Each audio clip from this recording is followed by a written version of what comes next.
Social media ഒരു ഇതും ഇല്ലാന്നുണ്ടെങ്കിൽ ഞാനൊരു വീട്ടിൽ ജോലിക്ക് പോകണമെന്നുണ്ടെങ്കിൽ എനിക്ക് അത് വരുമാനമാണെങ്കിൽ ഞാൻ പോവും. എനിക്ക് അങ്ങനത്തെ പ്രശ്നമേ ഇല്ല. എനിക്ക് എല്ലാ ജോലിയും ചെയ്യുന്നത് എനിക്ക് ഇഷ്ടമാണ്. എവിടുന്നാണ് ഈ ആഷിയെ കാണുന്നത്?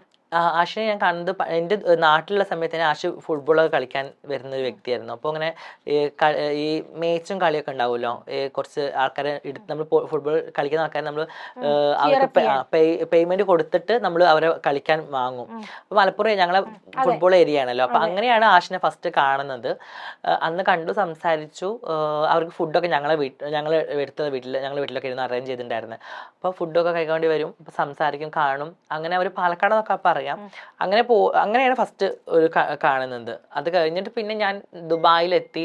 ഞാൻ ടിക്ടോക്കിലൊക്കെ സജീവമായപ്പോഴാണ് പിന്നെ ജാസി ഒന്ന് മെസ്സേജ് അയക്കാൻ വെച്ചിട്ടാണ് പിന്നെ എനിക്ക് ടിക്ടോക്കിൽ കാണുന്നതും പിന്നെ കണക്ഷൻ ആവുന്നതും. അങ്ങനെ ഒരുമിച്ച് ജീവിക്കാൻ തീരുമാനിക്കുന്നു.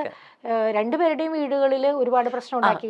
രണ്ടുപേരെ വീട്ടിലും. ഈവൻ ഇപ്പോഴും ആഷിയുടെ വീട്ടിൽ ഭയങ്കര സീൻ തന്നെയാണ്. ഇല്ല, എൻ്റെ വീട്ടിൽ പിന്നെ ഓൾറെഡി ഞാൻ ദുബായിലുള്ള സമയത്ത് ഉമ്മാനെ ദുബായിലേക്ക് കൊണ്ടുവന്നിട്ടുണ്ടായിരുന്നു. അപ്പോൾ ഞങ്ങളെ ലൈഫും ഞങ്ങളെ ബോണ്ടൊക്കെ ഓൾറെഡി ഉമ്മ കണ്ടിട്ടുണ്ട്. അപ്പം അതുകൊണ്ട് വലിയ പ്രശ്നമില്ല എൻ്റെ വീട്ടിൽ. എന്നാലും ചെറിയ ചെറിയ പ്രശ്നങ്ങളൊക്കെ ഉണ്ട്. ചേച്ചിമാരെ ഹസ്ബൻഡ്മാരൊന്നും അങ്ങനെ വലിയ അക്സെപ്റ്റ് അല്ല. പക്ഷെ എങ്കിൽ പോലും ഉമ്മ വലിയ കുഴപ്പമില്ല. പിന്നെ ഞാൻ എല്ലാവരും ഒരു കണക്ഷൻസ് വെക്കുന്ന ഒരു വ്യക്തിയാണ്.